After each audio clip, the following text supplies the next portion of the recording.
This is She Goes Beyond, and I'm your host, Victoria Fregis. Here we're dedicated to changing the status quo and building a powerful community of women who can do it all. Who says you only have to be one thing? So grab your rod or your bow and tune in to the stories of women who love the same things that you do. You never know, you might just meet your next best friend.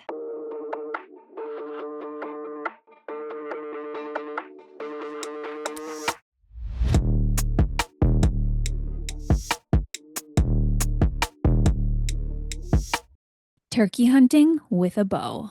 Melissa Lindsay cannot be stopped. Something gets to be a little too easy, and this girl is reaching for the next challenge. In this episode, we dive into how to locate the best spot for your hunting blind, which decoys Melissa loves and why, shot placement on a turkey, and our stance on fixed versus expandable broadheads. This episode is lighthearted with a vast amount of information to get you started and revved up for one of the best seasons, which literally, you guys, opens this week. Join us for some fantastic takeaways and meet your new BFF, Melissa Lindsay. Okay, we should be good. Sit down. Oh, don't sit right beside me. Okay, you're so silly. Lay down. Lay down. Okay, is it a girl or a boy? A girl. Oh, what's her Come on. name? Little Anne. Little Anne. Is she a golden retriever or She's an Irish setter. Irish setter? Oh Yeah. man, I've seen lots of She had a big pictures. she had a big weekend. Okay, you just lay down. You just lay down. She's like, Mom, but you're in the screen. I need to be in the screen too. Yes. Okay, well, welcome, Melissa, to the pod. It's so nice to have you. I'm so glad we could make our very busy schedules work together because you are literally everywhere. I haven't been as busy in the past year. I've just forced myself to slow down a little bit, but you caught me at a bad time. I've been busy the last few weeks. And now turkey season's coming up this weekend here, so yeah, things are really going to get crazy now. Yeah, yeah. Tell us about what you've been up to the last couple weeks. I mean, we've tried to get together for literally like 2 or 3 weeks, and you have had stuff come up, and you're a part of like lots of things. So tell us about them. Not this current weekend we just had, but the weekend before I got together with, there were 7 girls, and we went to the Duck Mountains here in Manitoba to fish for trout. So this time of year, trout fishing is usually starting to fire up, and it's really good. And it's hard to nail, like it's hard to plan trips with multiple people. So trying to get 7 girls together in one place with all of our schedules and that was actually it worked out pretty good. Everyone showed up. We were there. We had a great time and caught some fish, except I didn't catch any fish last weekend, but Oh, yeah, 4 dogs as well on that trip. So it was very busy and fun and yeah, so I was just trying to get recovered from that. And then this weekend, me and a bunch of other girls, 3 of the other girls that were on that trip, and Marie brought her daughter Avery as well. We did another trout trip near my cabin in the Parkland area of Manitoba. And yeah, the fishing was really, really good. We went out with a guide and I did some marketing photos and stuff for him. nice. So yeah, so it was like more work for me than play, but still an amazing time, and we got some great photos. Yeah, it's hard to say work though when you're out getting to be outside and doing something you love doing, right? The work comes later when I have to deal with all the photos and Yeah, correct. yeah, The yeah. So post-processing. yeah, so I got home later last night, got a shower and started going through photos and everyone wants their beautiful fish pictures right away. Like I want to send them to all my friends so they can post them and upload their catches to our Manitoba Master Angler app. So yeah, did a Ooh, few photos last night and yeah, busy. But yeah. fun. Yeah, it was really beautiful weekend. Oh, how fun. And then you had an event maybe last week that you were a part of. Tell us Yes. about that. Um, our wildlife club, though one of the local ones to me, they do a youth turkey hunt every year. And a few of the guys take out new young turkey hunters, or they've never been turkey hunting before, I guess. So first time turkey hunters. And myself and another girl usually do a little seminar for them. to get them started and Oh, telling them about turkeys and what to expect and hunting etiquette and all of that stuff. So yeah, that was last week. We did that. And yeah, so the I haven't talked to anyone yet because I got home so late, but I don't know if any of the kids got to go out on the weekend, but youth season opened this past Saturday. So I'm always excited to get updates and photos when they yeah. shoot the first turkey. Oh, how fun. How many kids were involved this year? Do you know? There were, not everyone was there, but I think there's five. It's Okay. usually around 4 or 5 kids that they Okay. take out every year. Oh, So how yeah, awesome. yeah, That is so it's cool. yeah, it's fun. I love doing that. I haven't taken out, I guess I did take out one kid and her mom once, but and I've been turkey hunting since I think 2013. But yeah, there's so much great things going on here in Manitoba. During COVID, we did a lot of seminars on Zoom for turkey hunting. And then, yeah, like we've done some stuff through Manitoba Wildlife Federation and becoming an outdoors woman. I've gone to that many years and have done turkey seminars. So, Oh yeah, my gosh. it's just, it blows my mind because I didn't grow up as a hunter, and it's something that I started doing um, probably about 12 years ago is when I got into it. So, yeah, I feel like I've come a long way, and it's my name on Instagram used to be Turkey Girl, but I did change it just to be normal. But I'll run into people when I go out fishing or somewhere, and then people are like, "Oh, are you Turkey Girl?" And I still get called Turkey Girl, which is Oh, wild to me. I love it. You clearly na made a name for yourself with that because if people are still, calling you that, that's how they recognize Yeah. you. Yeah, that's like, I mean, I do lots of other types of hunting and I fish a Yeah. lot too, but turkey I think is like my main thing. I love it. It's what really it's what really started my whole identity and journey in this outdoor realm. Yeah. Tell us more about that. Like, how did you get started in it? What do you mean turkey hunting is the reason you jumped in?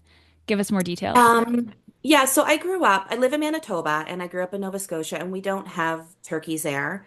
My father didn't hunt. Some of my family did and neighbors and stuff. And so like I also grew up in a really small community, rurally there. So like that's just like a lot of people do that. That's very common. So it wasn't like new to be around that per se, but when I moved to Manitoba, it was with my boyfriend at the time, and he was a big hunter, and he would go out deer hunting here, and I decided I wanted to go with him and get more meat for our freezer.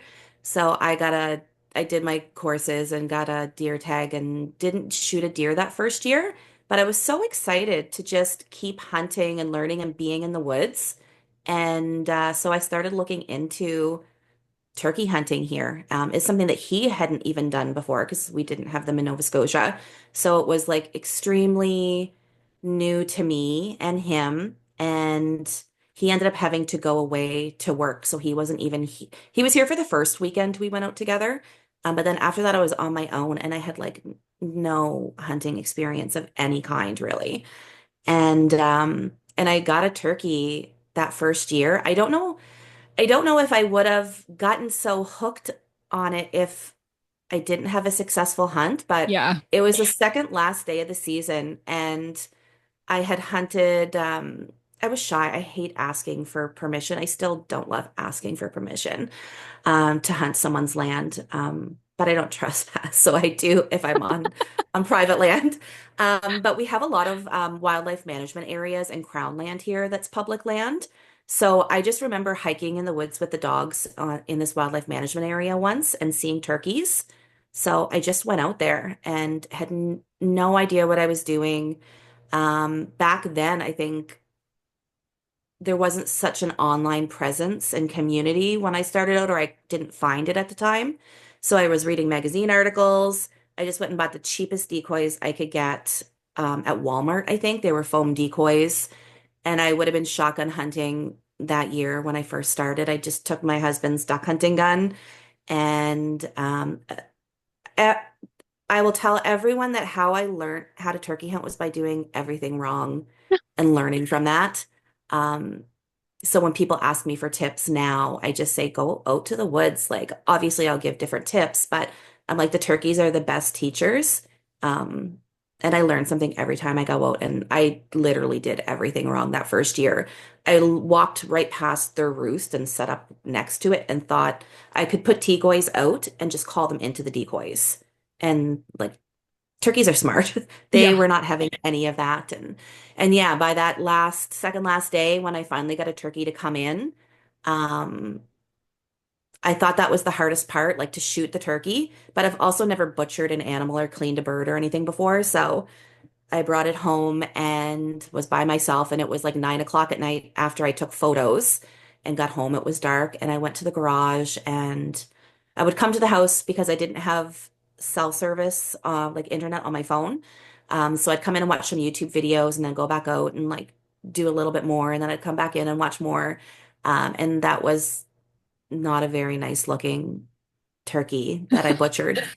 But we ate it for Thanksgiving that year, and it felt pretty amazing. Yeah, it should. Yeah, it was just like, and after that, I was hooked.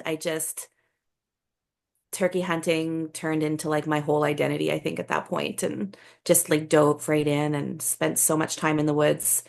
Um, and then I would start like people would reach out to me, people I didn't know online. I was part of the Canadian Wild Turkey Federation for a little bit and would meet people through that. And I took out a lot of new hunters. And just doing that as well got me in the woods even more because I can go out now and like shoot a turkey, not always like right away, but like if you shoot a turkey on opening day, then you're done in the woods. And like, how are you learning if you're just Yeah, going out and shooting a turkey and then you're done for the rest of the season? We have a spring season and fall season in Manitoba, so and you only get one turkey tag a year. So if I shoot one in the spring, then I'm done and I sure. don't get to hunt in the fall. So we really don't have a lot of opportunity to be out there a lot like turkey hunting. So yeah, it's fun. I love going out by myself, but it's also fun to go out with your friends or taking out a new hunter, and just experiencing it through them. I'm to the point now where I don't even care if I shoot one myself, Oh, as long as someone else gets to come and shoot one, or even just being out there. One of my best turkey seasons, I actually didn't even shoot a turkey, but I oh. had so many amazing interactions and encounters with them that it was even better. Mm. I don't think people realize how fun turkey hunting is.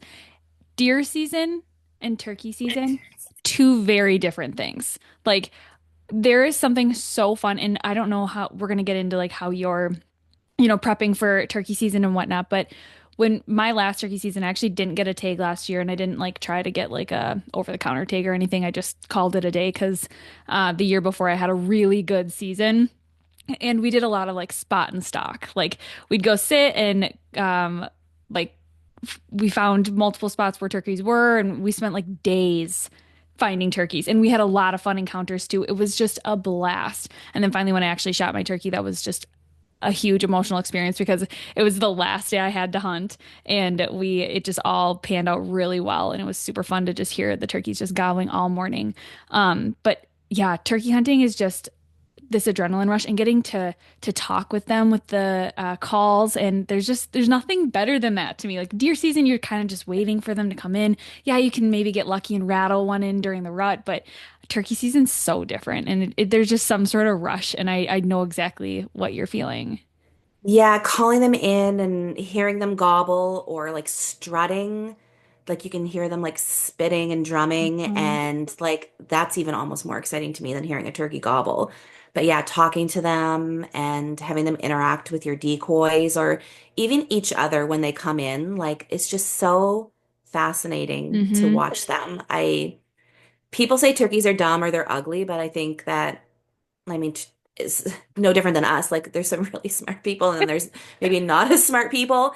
And I Yeah. feel like that's maybe the same with turkeys because they've outsmarted me many, many times. So I will never call them dumb. And I think that they are like absolutely beautiful. Hmm. And yeah, so Yeah, and I just don't so know. unique too, like you said, like they're like even I don't think I even knew this until my hunt 2 years ago, but the way they drag their feathers on the ground too when they're strutting, like, what? Yeah, it's yeah, so cool. Like I'll take new hunters out and just show them turkey sign and like I show them the scratch marks and the drag marks from their wings and different things and show them like tell them what that means and yeah, you know what they're doing in different areas based on that t type of turkey sign.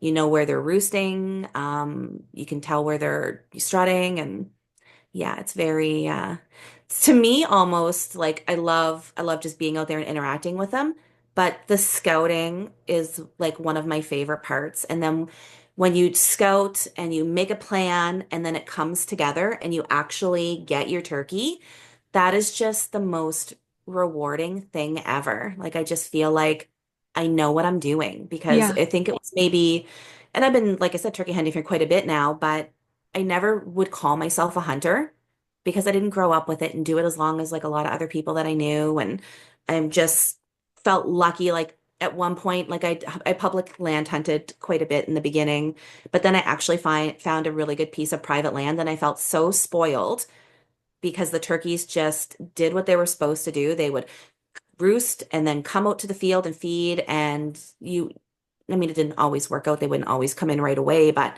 I was very spoiled. There were lots of turkeys and they were always there and you'd always have lots of opportunities. So it was a really good place for me to learn and for me to take out new hunters. Um, but then things changed a little bit and the turkeys moved away. So then I had to branch out and try to find more spots and more options. But yeah, it was a great place to learn. But then I think that's why I got into bow hunting was because I wanted to, it seemed kind of easy. So I wanted to make it a little bit harder. And I had a bow. So I wanted to shoot something with my bow. And that's why I got into bow hunting for turkeys. And then once you shoot one with your bow, you kind of almost don't want to go back to shotgun. It feels like cheating. So my turkey last year I shot with a shotgun, so I'm not against that, but I do mainly hunt them with a bow and it just I don't know, it just levels it up a little bit more. Just makes it a little bit harder and it's just yeah, just something different and Yeah. it's definitely harder. Turkeys have a very small kill zone, Right. so you either hit it where you're supposed to, or you miss, or like I have made a bad shot before, and uh, and I did have to track a turkey. You can't track a turkey, so I just would scour the woods until I found my turkey. But then there was one year that I didn't find my turkey, and that was devastating. Hmm. But I mean, it happens, and then you hopefully learn from that and practice more, or yeah. Yeah, that's a great introduction to everything we're about to talk about. I want to go back to what you said a few minutes ago about scouting and how your first hunt you did everything wrong and you parked your butt right next to where they were and tossed your decoys out. Tell us what you would have done differently. So someone starting out, they're going out on their first hunt by themselves or with someone. How should they scout and what should they be looking for, like specifically, so that they're not sitting right below the turkeys in the morning? I will say that I accidentally did that one time, and I thought that I knew where they were roosting, so I had set up kind of like near their roost where I thought they would be traveling to from roost to feed. I ended up setting up my blind right underneath them, and when I walked in, there were turkeys gobbling all over top of my head, and they flew down, and my friend did shoot one. So Oh. it can work, I guess. Yeah. I don't recommend it. And I don't know if that's technically like the most ethical thing. Like I've heard tell of people here just going out to where the turkeys are roosting and shooting one out of a tree. Like Mm, that's not hunting to me. Like no. ideally, even though it worked that one time, we didn't plan on it. I wouldn't I wouldn't do that. Because that's generally number one, probably not going to work. Yeah. Um, but yeah, we did get lucky that day. So I'm in Manitoba and I'm sure it's going to vary on the area where you're hunting, but I'm in Southwest Manitoba. It's a lot of farmland here. So when I'm scouting now, I mean, I've been doing it long enough that I know where the turkeys are mainly. So I don't even when I'm scouting, I don't even walk in the woods Mm. generally. I stay out of the woods because the more you're poking around in there, the more you're pressuring the turkeys I have found. So I will drive around like early in the morning after the sun comes up or before it's dark, dusk and dawn, and I'll see where the turkeys are in the field and I'll know if they're out there early or late, like they're probably not roosting that far from there. And that's what they're doing. That's where they're feeding when they come from roost or before they're going to roost. So I will stick back and I will watch that mainly. And that's how I would normally scout to set up as a new hunter is like finding where they're roosting is key for me. Because then I'm getting as close to where they're gonna be for sure.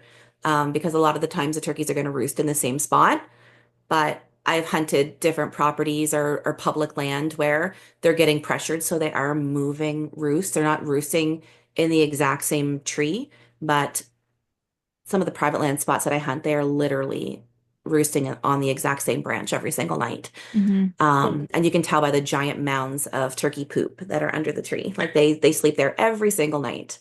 So I would do that, and I would just generally set up on a field edge with and I don't always hunt out of a ground blind, but when I'm bow hunting, I try to hunt out of a ground blind just because it helps conceal your movement as much as Yeah. possible when you're drawing back your bow because turkeys have such great eyesight that I just want to better my odds when I'm out there, if possible.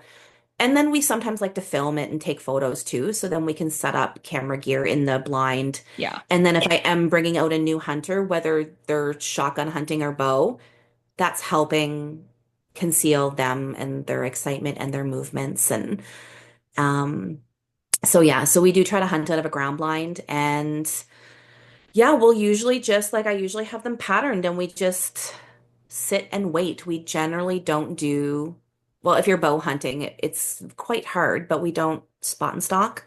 Like Sure. we've tried in the beginning when my husband and I will go out shotgun hunting, we would just like we would hear them gobbling, so we would like try to get to them and then we would get to where they were and then they wouldn't be there and like they can hear you probably moving around and we're just getting them all riled up and Hmm.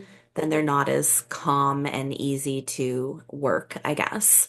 Yeah. So that is something that was one of the things that I took and my husband loves to spot and stalk. Like he will still do it with his bow, but he does mainly shotgun hunt, but he doesn't like to hunt the way that I hunt. He can't sit in one spot and he doesn't like sitting in a ground blind.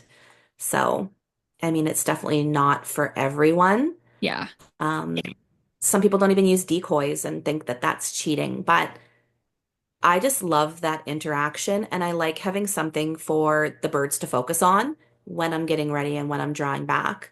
Um, then they're not looking around or looking at me. Like I wait until their back is turned or like just looking at the decoys and then I'll slowly draw back. Yeah, that makes actually really good sense of why decoy's a positive piece to have with you is especially if you're bow hunting is just to be able to have give them something to pay attention to versus you. I feel like I'm jumping around a bit because I'm talking about the scouting, but then I don't know, like everything just kind of like blends in Oh together yeah. almost. But then like I do like I do walk around in the woods. So like once you're out there, like we'll walk around and we'll like look for the turkey sign too and see where they're moving. If I can, like a lot of times I'll even stay out all day. I used to have the best luck first thing in the morning off of roost, and I always thought evenings were harder, and a lot of people said evenings were harder, but now I actually shoot a lot of my turkeys in the evening. I don't know what it is, but I think when they first come off the roost in the morning, they're just like they're with the hens. They're all roosting together and they're not worried about what I'm doing with my decoys. Like they're just following the hens around. So if it's not the evening, then later in the morning, like I've shot a lot of turkeys between like 10 and 12 because they'll all come out, they'll do their thing, they'll visit with the hens. And then depending on the time of the year, maybe the hens are going to go to nest now, and then the toms are on their own again. So a lot of Mm. people, if they don't get turkeys that I've talked to anyway, if they don't get turkeys first thing, then they'll be like, oh, well, we're done now until later in the day because we missed out on that chance. But I'll just stay out there and just wait. And my friend Marie came out last year and shot one, and I can't remember what time it was, but it was probably for sure after 10 o'clock. We watched them go do a whole bunch of stuff and go off with the hens. And then I think the two toms that came into us, they found another group of toms. They got into a big fight. And then I don't know what happened, but they ended up finally coming into us, and she got to shoot one of them. So just being patient, I think, especially when you're bow hunting, is such an important thing. Like I said, I've had turkey hunted with so many people, and like every situation's different, but you can't kill them from the sofa. So Right, there's a lot right, of times we'll come home sometimes at lunch and like let the dogs out. But if there's someone around to let the dogs out, then I literally will just stay in the woods all day. And you're tired because you're up at 4 o'clock in the morning. So we'll just have a little nap in the blind or in the woods, and then you're ready to go. Just a little power nap. right, right. That's totally necessary sometimes.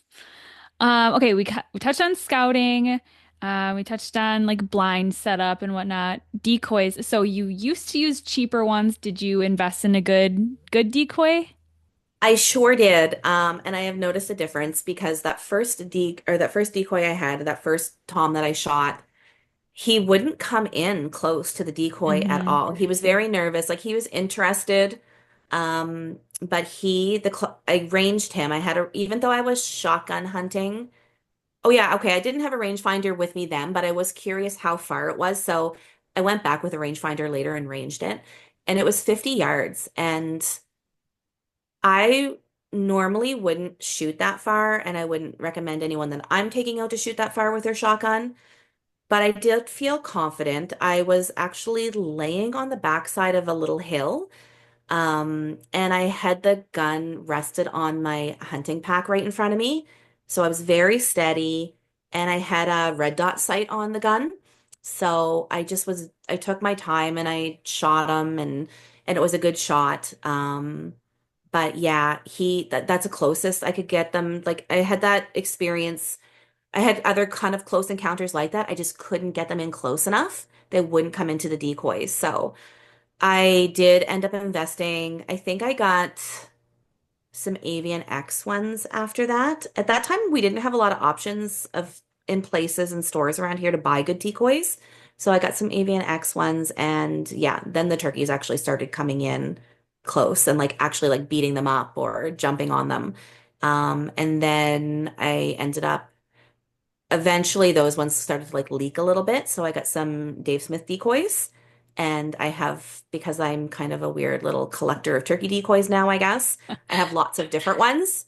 But yeah, they make a huge difference. Like the turkeys just, they don't shy away from them near as much as the cheaper looking ones.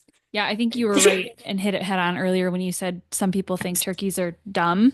I would actually argue that turkeys are very smart, and I think they can absolutely tell if that's a fake decoy or not. Like, I mean, obviously they don't know because they do come in still, but I think that it's also very important to have a more realistic looking turkey decoy.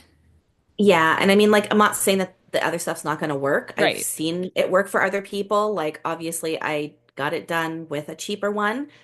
But I'm out there and I want to like better my chances. I don't want to not get a turkey because my decoy's not good. Like Sure. I'm fine to spend $200 on a turkey decoy if it's gonna do its job. Right. Um, the I have some of my Dave Smith ones, like one got shot. It's full of pellets right now. But you can't even tell by looking at it. Like they're very durable and they like will last a lifetime. So like if you're gonna keep turkey hunting year after year, then it's a good investment for sure.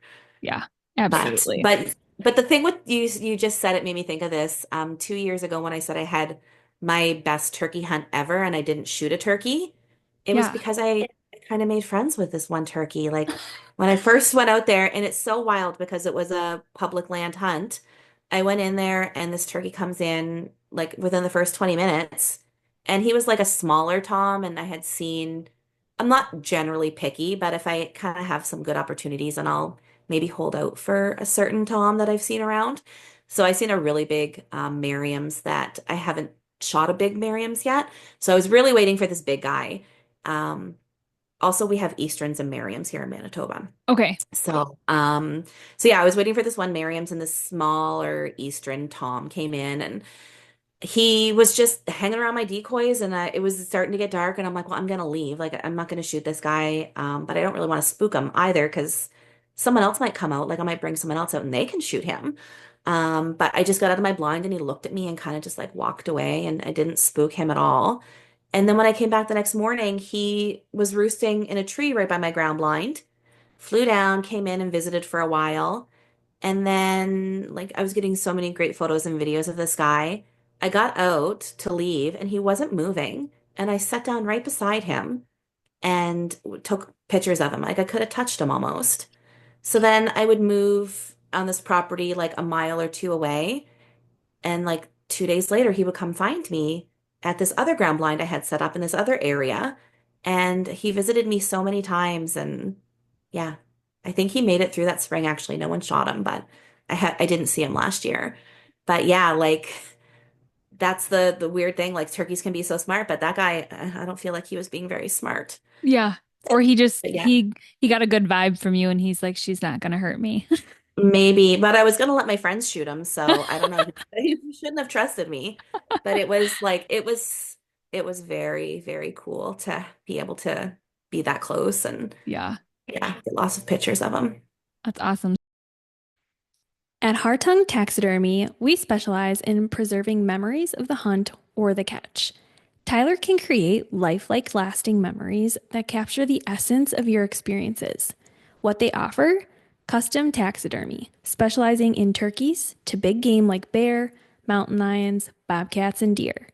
We craft stunning pieces that showcase the unique characteristics of each animal. Why choose Hartung Taxidermy? Tyler is a skilled and passionate craftsman with years of experience. He creates detail oriented, lifelike creations that stand the test of time. Also, affordable pricing and a commitment to the customer satisfaction. Bring your memories to life with Hartung Taxidermy. Contact them today to schedule a consultation. Call 715-416-4008 or visit him at Hartung Taxidermy on Facebook or Instagram. So you use decoys. Are you using any sort of call system? Like, are you using diaphragm calls or box call or anything like that? One, before I talk about calls, actually, I'll Yeah. say like because people ask me all the time, like, what do I use? Like, do I use a hen? Do I use a jake? Like, what do I put out for decoys? Yeah. And what I found works the best, and I have all of it, but I always go back to like the lay down hen Hmm. and a jake of some kind, because then I feel like I'm getting the best chance to shoot whatever type of personality is coming in. Like someone might want to mate with a hen, someone might want to fight with a jake. So, or both at the same time. Multiple guys come in and it's a free for all. But yeah, that's generally sometimes I'll put out a few hens or just a jake or whatever. But like my go-to, depending on the situation, I guess, is most times a hen and a jake, a lay down hen and a jake. I like it. Yeah, that's Um, great to call out. yeah, it just seems to be the thing that's always worked the best for me. So that's what I stick to. And then if they're not reacting to it, then I'll mix it up and try something different depending on what's going on out there. But for calls, I tell people all the time that I want to learn how to use a mouth call, and I haven't done that yet. I think that would be game changer to be like hands-free and just do that. Um, but I think part of the reason that I haven't done that yet is because I'm still able to call turkeys in with a box call. That's Yeah. mainly what I use. Last year, I think I used the slate call. I found one that I really liked. I have a friend that makes calls here in Ontario. But the box call, I just have a few box calls that I really like the way they sound. They're very loud. Um, so yeah, I just stick to that. I am not the best caller. I feel like I do pretty good out there with turkey hunting. But again, I will own that I am not the best caller and I hopefully when I tell people that it encourages them because I'm like, if I can do it, you can do it. Like I'm not Yeah. good at it. So We're it's all just not, trying our yeah. best. Yeah, like I watch these calling competitions and stuff and like all the sounds and everything that these guys can make, it's incredible. They sound like real turkeys. But I don't know. I guess I've just never had to to do that. It's just been just some clucks and some yelps, and sometimes I'll do a few little purrs, and yeah, and it's working for me. So I think for people starting out as well, box calls are the easiest to use. So that's what when people ask me, I tell them to just buy a box call and practice and watch YouTube videos. That's how I started doing it. And just listening to the turkeys and like the cadence they use and like how many yelps they'll do in a row. And just like when you're out there and you're listening to that, you just kind of get a feel for it a little bit too. So I probably still learned the most about turkey calling from being out there listening to them Sure. because because I don't practice at Yeah. all. So explain that a little bit more. Like when you're listening to them, you said per, clucks, like what exactly how are you using what they're doing to how you're going to, so are you going to respond in the exact same way that they have responded to you? Not necessarily. I read something when I first started turkey hunting because I was trying to figure out what I was doing wrong that first year. And I would just get so excited every time I heard a tom gobble. So he would gobble and I would just do some clucks, just cluck, cluck, cluck, cluck, cluck, like so probably five or so. And then he would gobble and I would cluck, and he would gobble and I would cluck. And it would just go back and forth for like 20 minutes, and then he would leave. Hmm. So what I had read was you want to play a little bit hard to get. So I would try to refrain from like doing too much calling. Yeah, over calling, I guess, is a thing that I've heard people talk about quite a bit. So I try to feel out the situation, I guess, because I have I've tried that and then they're not coming in, so then maybe I'll get a little bit more aggressive. But for the most part, my general rule is to not do a lot of calling. Like if I can hear one gobbling, then I will do a few clucks or yelps, and then I will wait like at least 10 minutes. And then I will do a few more. And again, like it varies and sometimes I get impatient, but that has worked better for me to not do a ton of calling Hmm. in general. And I have had that happen too before where I'll get a response and I'll get a gobble and then I don't hear anything. And then 20 minutes later, he is right behind my blind or just popped out in front of my blind. So they'll come in quiet a lot of the time as well. Yeah. So I just keep that in mind.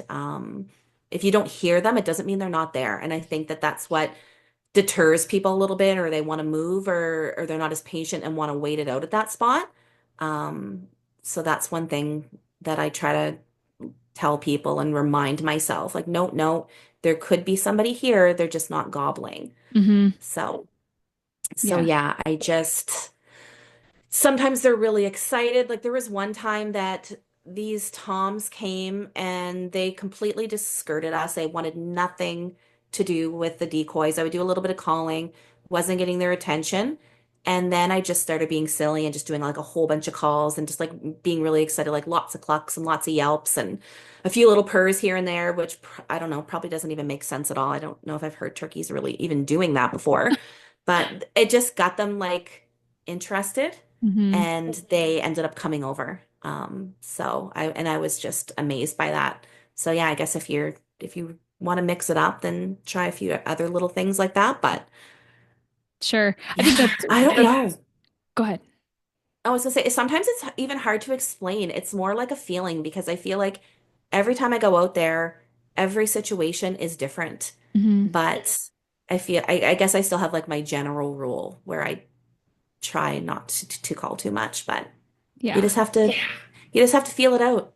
Sure. And that makes sense too to me, like now that we're talking it out, think about it from like a people perspective and like guy girl. No one, like a guy doesn't want a girl who's like constantly responding. Like make him question what Yeah. you're thinking, right? Like the turkeys are going to be the same way. That makes total Yeah. sense. Yeah. That stuck with me when I read that somewhere to play hard to get. Yeah. So I'm like, okay, it's hard. It's hard to do it, but I'm going to try it. Yeah. And yeah, I feel like that's what works. Yeah. That's Well, what and works for me like anyway. we've said, like the one of the best parts of being out there is hearing them converse with you. So sitting out there not having that piece where they're not talking back, it really does deter you. You're like, oh shoot, like did I lose that turkey's attention? Like what happened there? But like you said, he could still just be right there and you just don't know yet. Like give him time to come in. Yeah. Yeah, I've had that happen so many times and yeah, you just never know. And I got nothing else going on that day, so I may as well just sit out there and wait. Yeah. But sometimes I'm impatient and I want to move around a bit. So we'll do that and then we'll move to another spot and then we'll maybe have to leave or we'll leave to go like check out another location, like a whole new property. And then I'm like, okay, so I'm gonna drive by the field where we just were, and then there'll be a turkey in front of the blind. So that's another reason that I don't want to leave too early because that's happened so many times. Yeah. You just never know. But when I first started scouting, like I'm very ADHD where and I didn't have a lot of confidence in the beginning. So I would scout so much. I would get up in the morning before work and drive around and I wouldn't go out unless I had the birds like literally patterned and I call it put to bed. So I know for sure where they're roosting or Yeah. like what they're doing every day. And I'll watch them for like a week before turkey season opens and what they're doing every day. And if I don't have that plan, I used to like second guess everything and like not want to go out. Um, and I never really would wing it per se, but I have a friend that likes to move around a lot and she helps like push me to like in back then she would push me to like go like just try to stalk a turkey for a little bit or do something else and now I feel more comfortable. Like my favorite hunts isn't going to sit at the my normal property, my normal private land spot. My favorite hunts are going to a new property and patterning new birds and being successful. Like last year, my husband actually scouted some new birds in a spot, and he's like, "Let's go down there. I know where they're roosting." And we went down there, and just to have that new experience in a totally new area and like have that work out and come together is like my favorite. So now my goal is I haven't even turkey scouted at all because I've been ice fishing and busy working and stuff. This is I Anne's legs. Get I down. cannot. So Um, funny. that's so funny. She's tired. She had a big day yesterday. Oh my goodness. Um, what was I even saying now about the spots? You said you've been fishing a lot Oh lately, so yeah. yeah. Yeah, so I haven't scouted at all. I have no idea where any of the turkeys are. I haven't gone to any of my normal spots and like looked to see if they're there. So I'll have to do that this week, but I want to find a new spot. I want to find a new property that I haven't hunted on yet and that's where I want to shoot a turkey this year. But Yeah. That's yeah, actually if that's a good way to look at it too, because all the birds are going to act differently depending on, well, of course, how they're feeling, what type, what part of the season we're in, things like that. But I'm sure birds in different areas are acting different too. So it's got to be you don't have the spot down. I guess you could say that broadly. Like you don't have the scouting down. You don't know where you're going to set up your blind. You don't know where they're, roosting and how they're acting because you haven't watched these birds in the new spot before. So just getting to learn those birds again. I mean, that has to be the part of, once you've been doing this for so long, what's the next thing that's yeah, going to keep your attention and keep you interested and happy with the sport? that's exactly, and that's kind of how I feel like I leveled up and made it like a little bit different or exciting for myself by bow hunting. Yeah. And now for me, because I was getting comfortable in my spot and maybe I wasn't like learning as much.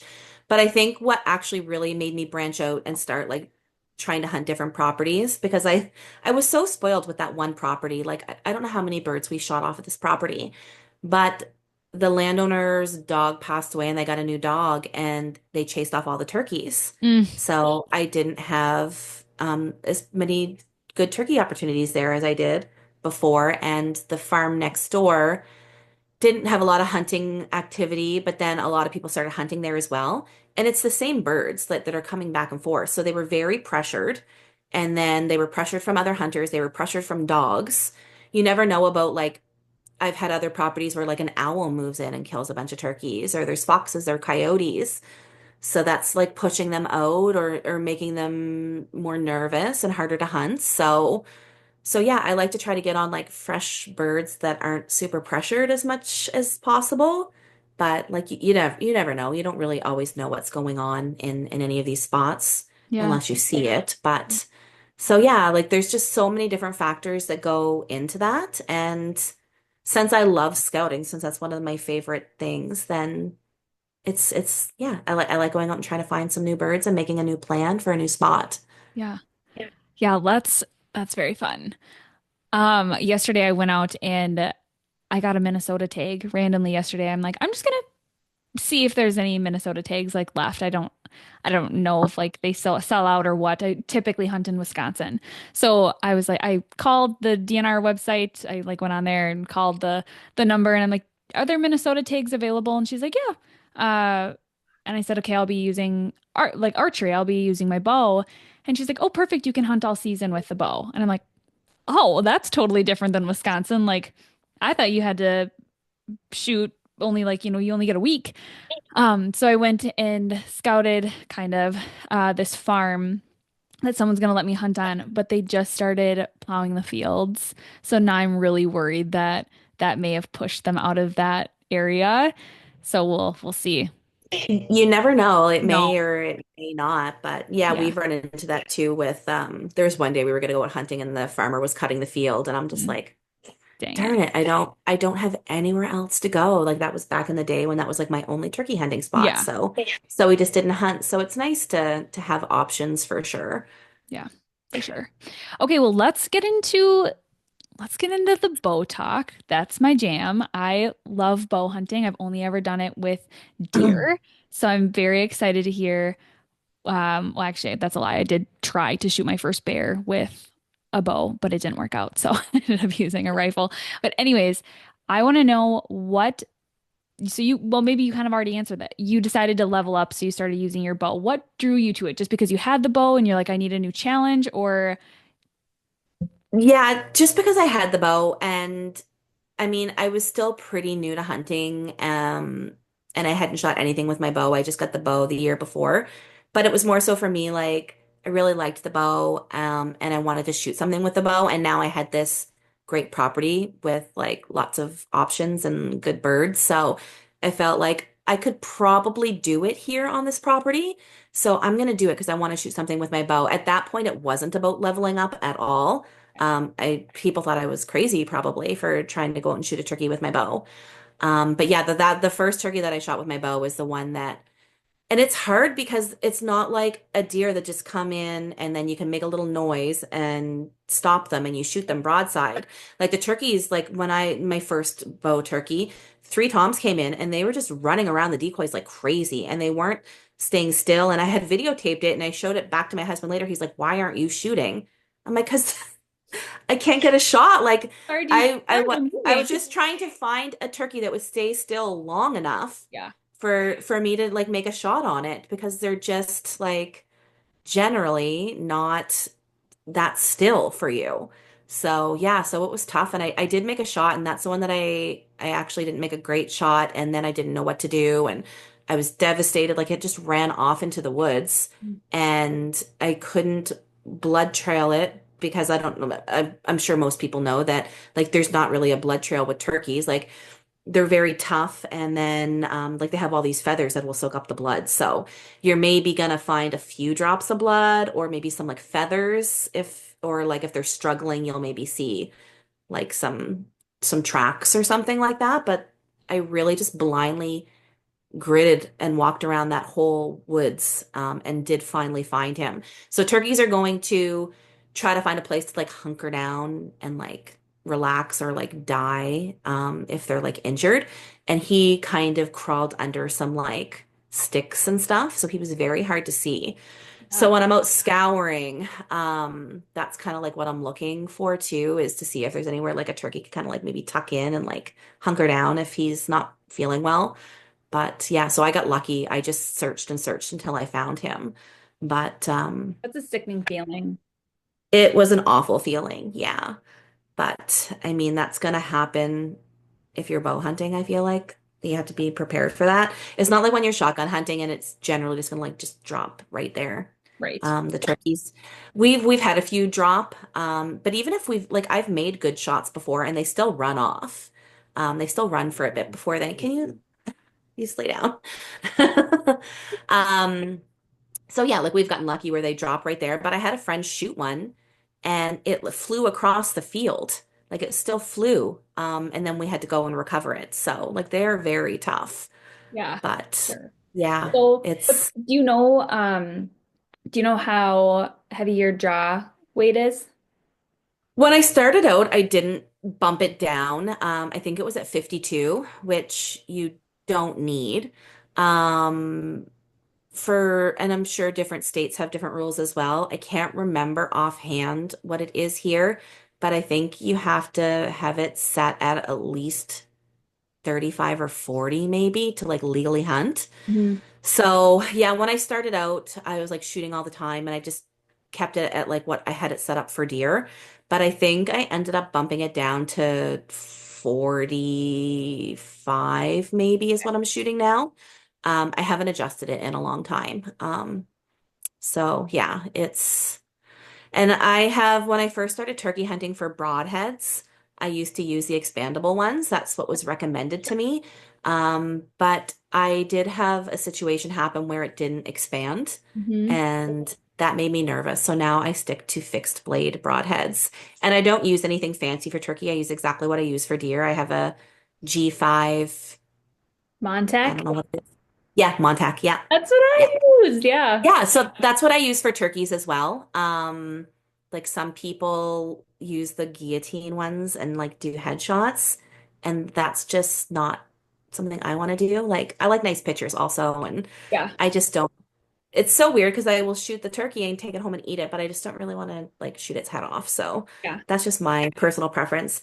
I feel like I have better opportunities if I do like a body shot as well. I like to do a broadside like heart shot. Mhm. Um, there's the Texas heart shot, which I probably will never do. I just feel comfortable with the broadside shot.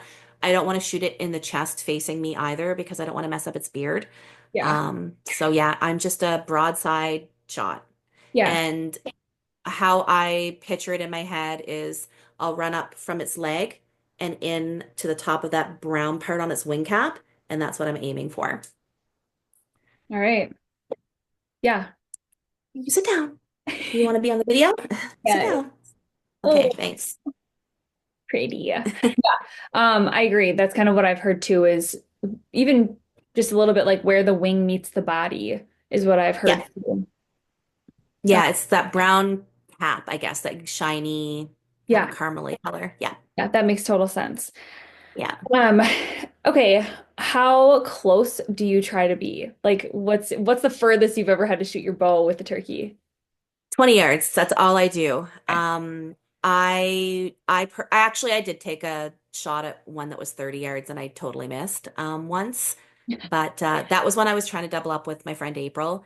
We were like, "Oh, we'll try to double up." And there was a group of Jakes that came in and we were getting close to the end of the season. And I'm like, okay, I'll shoot a Jake if we do the doubling up because that'll be really cool. And but I wanted her to get a turkey because I had more time to go out. So I'm like, you do the first shot. So she shot one and then I tried to shoot one and I totally missed. But that would be like, I haven't doubled up with anyone yet. So I would love to still do that. But what I do when I set up is I will set up my ground blind or wherever I'm sitting. Because I did mention that I mainly ground blind hunt for bow hunting, but the last few years, if I'm by myself, I will literally just go and sit under a tree, like a big spruce tree. I'll just sit on my butt on the ground under a spruce tree, if I have the time to do it, when I get to a spot, I'll make a little brush blind, and that's kind of fun. It reminds me of when I was a kid and my sister and I would just build little brush huts in the woods. Yeah. So I try to hunt out of natural blinds a lot more now, myself personally, when I'm by myself. Um, Unless it's somewhere that I have like really easy access to that I can just quickly pop up a ground blind or something and I want to film. But even so, like I'll still do a brush blind and like set up my tripod and stuff when I'm by myself. But wherever I'm sitting, I will range out and put my turkeys at 20 yards. So I just know exactly these decoys are 20 yards. And I'll still, if I have other points around that, like a tree or a rock or something, I'll range that just so I already pre-know what the ranges are when the turkey comes in. Because Yeah. primarily they're going to come around the decoys and I'm going to get them at 20 yards. But if one's just kind of hanging out at the edge by this other tree, then I'll know, well, that tree's 15 yards if I've already pre-ranged it. I don't range generally when I'm before I shoot because I already know what the ranges are. Yeah. Smart. Be ahead Uh, of it. yeah. Do you have a really And nice, when I, oh, go ahead. what's that? No, no, go ahead. I was just gonna say, do you have a really nice rangefinder or just like an in the middle? one? I started out with like a cheap one I got on a classified ad site. I think it was a Bushnell one. But then I ended up buying a Vortex. Like I had Vortex binoculars, and I think it was one of the higher end ones. I can't remember what model it is specifically. It's not fancy where it has like what else you can get all these fancy things with Yeah. rangefinders now. It's just a basic one. Yes. But yeah, I have a Vortex one, and I think my husband has a Nikon one, but that I gave him my old Nikon one. But I bought the Vortex one. He gets the hand-me-downs. I love it. Yeah, yeah. Fine. Okay, we kind of talked about this a little bit, but drawing your bow back without getting busted is a very difficult task, I'm assuming. So have you been busted by drawing your bow back, or do you think that they are, because you use decoys, they're pretty much focused on that? Ouch. I actually haven't been busted. I've been very, very careful. I mean, I've been busted for other things, but not for drawing back my bow. I personally wait until they kind of turn their back to me, and then I'll draw back then. Okay. Um, and then yeah, and then just try to take my time, but quickly make a shot. So I'm not like holding it back too long and getting tired and moving around and like obviously making a better shot because I'm not tired. Right. Um, but I still have my very first bow I ever bought. I call it my baby bow. When I first got into hunting, my husband's like, "Don't spend money on an expensive bow because what if you don't like it?" Yeah. So I bought a Diamond Infinite Edge, and I've only ever shot turkeys with it, actually. So I have challenged myself that you can't buy a new bow until you shoot a big game animal with it. So I haven't yet. So I am still using my original Diamond Infinite Edge. I shot a lot of turkeys with it, but yeah, so that's still what I'm shooting. It works great. Yeah, it has everything I need, and it works really good. But yeah, I just, yeah, wait until they turn their back. Never been busted, but I was hunting with my husband once when he was bow hunting, and like, when I get into the blind, I sit there, I position my chair where I was gonna, kind of like where I have good view. And then I will pretend like I'm drawing back so I know that I have space Yeah. because my husband drew back and he bumped the back of the blind and it made a noise and it spooked the turkeys. Oh, So just learning from his mistake, I just position myself in there, make sure I have a good view for everywhere I want to see, good view of my decoys. If they end up moving, can I still see how far over they're going? And yeah, just make sure, and I just move around and just make sure that I have space and I'm not bumping into anything. yeah, that's very smart. And Very, I'll tell people too, like if I bring out a new turkey hunter, whether they're bow hunting or shotgun hunting, I'm like, practice, like pull your gun up, make sure that you can like get it out the window or make sure you're not bumping into anything. Or like usually I have like a shooting stick for them and they'll like kind of have that right there and ready so that even when I shotgun hunt, I like to use a shooting stick because I get excited. I still get excited when turkeys come. oh yeah. So yeah, just practice it and yeah, make sure that you got space to do whatever you need to do. Yeah, practice your shot sitting too, because I feel like a lot of Yeah, people have to stand there. exactly. Yeah. And if you're going to hunt out of a ground blind, like I will practice shooting sitting down as well, not just standing and practice shooting sitting in a ground blind as well, because practice makes perfect. So Right, right. yeah. What advice would you give to someone who wants to start using their bow? Anything specific out of everything we've talked about? What's the best piece of advice? I don't know. I think that we kind of covered everything. Oh, actually, like depending on like if you're bow hunting and you're bow hunting out of a ground blind, someone pointed this out to me not very nicely online when I first started hunting. We were wearing camo inside of a ground blind when it's black inside. So yeah, we were just a bunch of dumb women hunting in camo in a ground blind and got called out for that. What are you supposed But to I mean, wear? Black? black, yeah, because it's the same thing as like if you're in the woods, you like turkeys have such great eyesight, so I don't always follow my advice, but like completely covering yourself in camo, like camo gloves, camo face Yeah. masks. I don't like to paint my face because I don't want to have a painted face when I go into the gas station later or the restaurant if we end up going out for lunch midday or something. So I'll wear a face mask, but I don't actually always wear gloves. But I do recommend like if you want to better your odds, like it's better to not set yourself up for possible failure, I guess.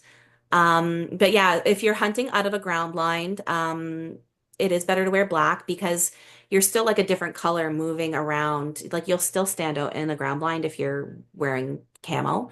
So you'll blend in better. It'll help with that if you're wearing black. Yeah, that's So, but it's hard though. Like we'll go from hunting in a ground blind and then we'll leave. So I bring everything. I just keep my vehicle rigged up with like literally all of my turkey gear. All of my decoys are in it. Extra clothes. Um, I'll like layer in different stuff. So like because we've decided to pop out of the blind and go like move and set up in a new spot out of a blind for turkeys. But then we're wearing black, so then we have to like grab some camo. So it's a little bit annoying that way. But we do still sometimes wear camo in a ground blind and yeah. It's hard if you're moving around doing different things, you just have to think about that. right. Makes sense. But but yeah, like ground blinds, I think yeah, if you're new, like if you can set up a ground blind, I think that that is going to be a really big help and range your decoys so that you know before the turkeys come in. So it's one less thing you have to do and move before the turkeys come so that you're ready. Because it takes me still a bit to like calm down and like get ready to make a shot. I'm just so excited every time they come in. Right. So Right. anything you can do to prepare yourself for that and just be ready. Yeah. That's really good advice. What do you think is, well, maybe you mentioned this, your most memorable hunt. Would you still say it's the one where you had the interaction with that one Tom multiple times, or is there another one that you can think of? I have like 10. But I, oh gosh, there's so many. But what was really cool, I think it was my first time like going off the rails and like doing something different. When I said that we set up right in their bedroom and they were roosting over top of us and my Yeah. friend shot a turkey and that actually worked. Like literally like the sun had just come up like I think it was 6:20 after 6 or something. Like it was legal shooting light, but we're just like, oh my gosh, she's got a turkey and it was starting to rain and I didn't know if more turkeys were going to come in. So I'm like, let's get him, bring him in the blind and just like wait for a bit to see if another turkey comes in and no one else came in. We couldn't get call anybody else in.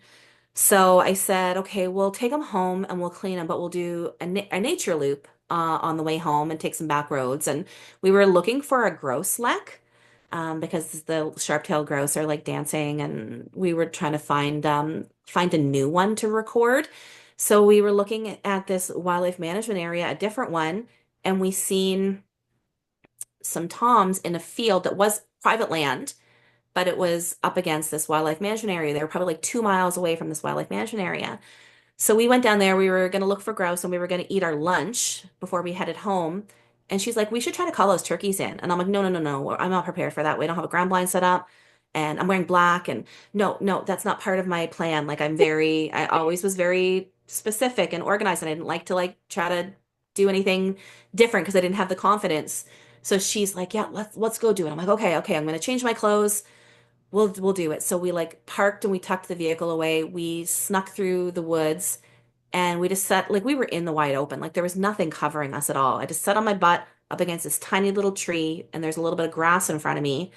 And we called for a while and finally these turkeys came in and some of them wouldn't come in. They kind of like skirted past us and then went into the woods and they wouldn't come into the decoys. But then this turkey came from behind. I think how it worked was there was two groups and then they got in a big fight in the woods behind us and then one guy popped out and then he came over to the decoys and I'm sitting there like hyperventilating and I somehow calmed myself down enough that I could draw back. I don't know how he didn't see me because I wasn't really covered at all and shot him. He did a somersault and like flip in the air and landed.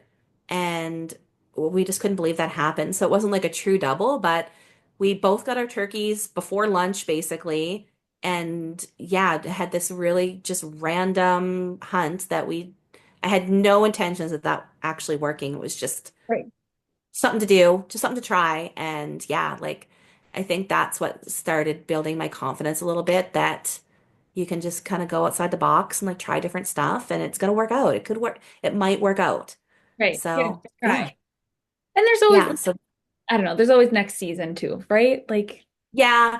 I used to really think that I needed to shoot a turkey every year and like because people would be like, "What do you mean you didn't shoot a turkey this year? You're a turkey girl," or like, "Huh? Like you had all these chances. Why didn't you shoot a turkey?" And now I'm just like, "Well, I don't care. Like I had a pretty good spring. Like I seen so much cool stuff and Yeah. whether I shot a turkey or not, like I'm out there and I seen like a herd of elk or I saw this or this happened, and it might not even have anything to do with turkey hunting.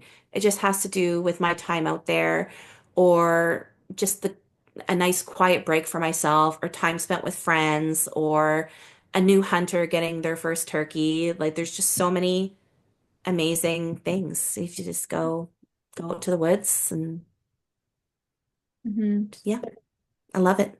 That comes with experience and age for sure, because I feel like I've had that within the last year. I'm like, I'm not out here to just kill an animal. Like, I'm out here to enjoy the time that I get out here. There's only so many seasons a year. It's just nice to Yeah. be out there. Yeah. I didn't think I would ever end up being like people would I talk to people that like have gotten older and they're like, "Oh, I don't hunt as much." And then I'm like, "Oh, I can't imagine like you're not still doing that." But now I get it. Like, and it's tough. Like you work a full-time job, like you have other responsibilities and sometimes you just can't spend every free second in the woods Mm. or scouting. Like it's just life. Yeah. Yeah, you just gotta do what you can with the season of life you're into, right? Yeah, exactly. Oh, I love all of this. Thank you for sharing all of that. So you're very Yeah, knowledgeable. I knew you would be.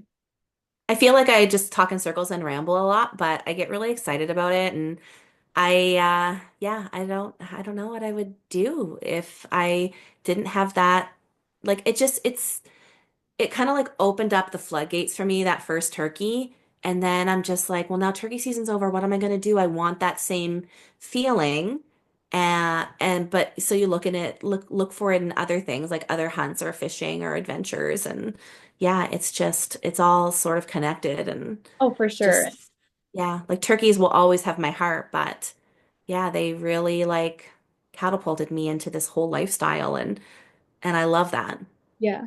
Yeah, I love that for you too. I know we're lucky to live in a world where there's usually something to keep us busy, fishing, hunting, trapping, things like Yeah. that. Yeah, people will be like, "What are you doing now that fishing's closed?" And I'm like, It's not closed. Like there's literally always something to be Yeah. doing. Like in between seasons, if you're waiting for the ice to come off, you could if you filled your turkey tag, you can shed hunt or you could like there's literally always something. Um, which I love. Yeah, me too. Okay, let's get into some of the girly questions that I have for you. Um, First one is, what fashion trend do you love and hope never goes out of style? Just in general, Just in general. can it be like my side part? It can absolutely be your side. Um, I just laugh. That's just something that just came to mind recently because like the side part is like actually not probably in style right now, but I'm still gonna rock it because I can't do a center part.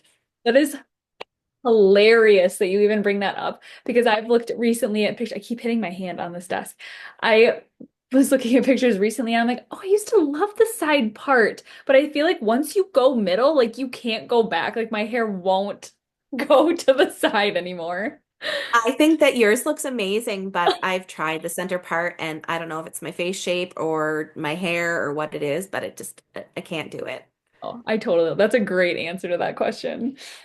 Also, I don't think that it's out of style. I just think it's what works for, No, right. No, I don't think I think there's a generation out there that says it is not a good that's probably thing, true. And I not in feel like, style. yeah. And everyone went to middle, but like, hey, be the one girl or the couple girls that has the side part and be like, Yeah, then you'll be like me and you'll be like, oh, do I need the side part? yeah, yeah. Oh, No, yeah, I think it's gonna stay love it. Color of clothing that takes up the majority of your closet, black or camo. right? I had a baby shower a couple weeks ago, and you can't wear black to a baby shower. You can't No. wear gray. I'm like, I can't wear white. That's weird. Like, I have no color clothing either. Black, always. I'm just always in black. Yeah, it's so much black. I'll try to mix it up, but yeah, sometimes it's like the army green or like browns, like earthy colors. Yeah. I'm wearing blue Neutrals. today, but blue a little bit, but yeah, like I'm not a bright color person generally. Neutral girlies for life. Yeah, neutral. What would you say is the most expensive fashion thing that you've ever splurged on? Fashion thing? Hmm. Hair tool, a What's bag, that? like a hair Oh, tool or a bag or oh. I mean, I mean, I don't spend that much money on clothes these days unless it's like hunting clothes, but maybe a bag, maybe like a nice, I don't even know. Fashion is like definitely not me these days. oh, that's okay. Shoes, bag, maybe, yeah. I actually used to joke that like to me turkey decoys are like my equivalent of like handbags. Like I Hmm. collect turkey decoys, I don't collect handbags. That's But yeah, amazing. that's actually a really tough one. Like I know that I've probably spent a stupid amount of money on something when I was younger, but Hmm. I don't even know what that would be. Okay, so tell us then, what are you spending your money on besides turkey decoys? Lately it's been stuff for around the house, plants. I Ooh, got into plant girl. plants. My husband doesn't like them. He said that we have too many plants. Um, You but tell and then yeah, I laid off on that a little bit. yeah. None of that negative energy, sir. I know, like, how can you be upset about plants? Like, I'm bringing nature into the house. So if we can't be in the woods, it's like we have that here. Yeah. So I Yeah, don't know. Like absolutely. that's my decor style in here. It's just like antlers and plants. Hashtag nature. Yeah.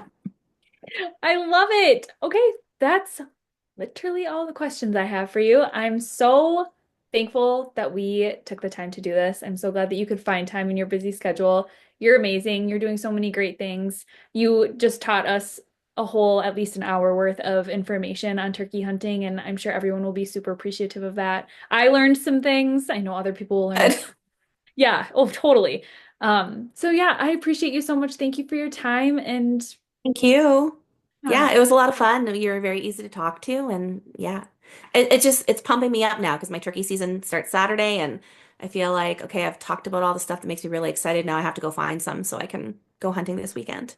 yeah, go get some scouting done this week. Yeah. Awesome. Well, thank you, Melissa. Thank you. All right, we'll catch you next time. NetBuddy. Products that are innovative, allow any angler to be self sufficient on the water, assist with resource preservation, and help keep your expensive gear safe. Matt's Muskie Buddy is arguably the most innovative tool to hit the muskie industry in the last 10 years. Whether it's a track, rail, or transom mount your boat requires, the Muskie Buddy secures your net to the side of your boat after a muskie or other large fish species is caught, keeping the fish in the water while you grab your release tools, get your bump board ready, and camera. Talk about peace of mind. Knowing your trophy is less stressed and ready to release to grow even bigger, you can attach the Muskie Buddy to any net and any boat. However, if you really feel like diving in, grab the Muskie Buddy net, which has the Muskie Buddy puck integrated into the yoke. This net uses the highest grade aluminum available in the muskie net market and has been designed with a thoughtful and heavy duty design to ensure it can keep your trophy secure for years to come. This net is available in two sizes and features a coated 45-inch deep bag to help keep your trophy in the water regardless of the boat you own. If muskies aren't your thing, check out their neoprene rod, graph, and transducer covers to help keep your investments safe. Regardless of your fish species flavor, you can help support innovation, resource preservation, and quality products by checking out their website at thenetbuddy.com.